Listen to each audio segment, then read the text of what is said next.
Here is Tom Brokaw. Good evening from the University of Richmond, where tonight the candidates and the voters mix it up in a freewheeling format that's never been tried before. Songify.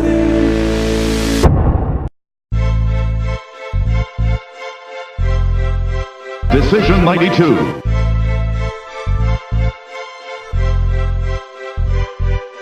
Bush, Perot, Clinton.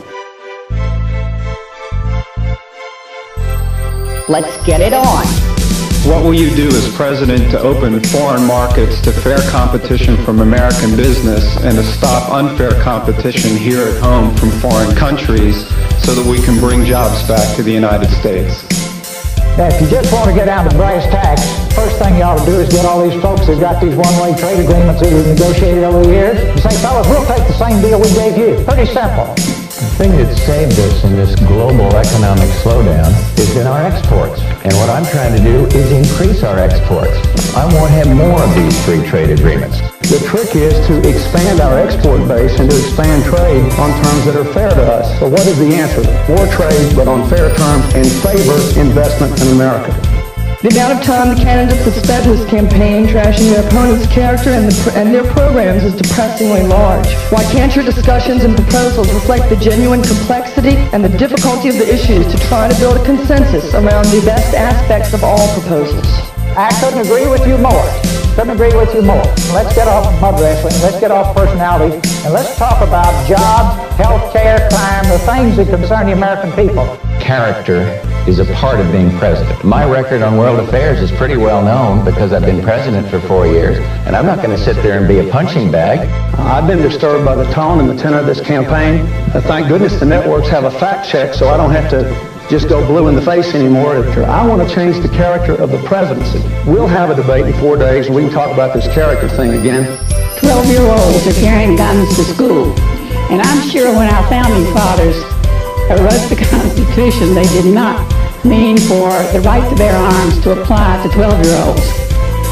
Where do you stand on gun control and what do you plan to do about it? Restrictions on assault weapons, whose only purpose is to kill. We need to give the police a fighting chance. But I believe we have to have some way of checking handguns before they're sold, to check the criminal history, the mental health history, and the age of people who are buying them. We need more police on the street. I have been fighting for very strong anti-crime legislation.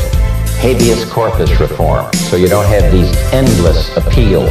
I'll probably get into a fight in this room with some, but I happen to think that we need stronger death penalties for those that kill police officers. Drugs. We have got to win our national strategy against drugs, the fight against drugs, and we're making some progress.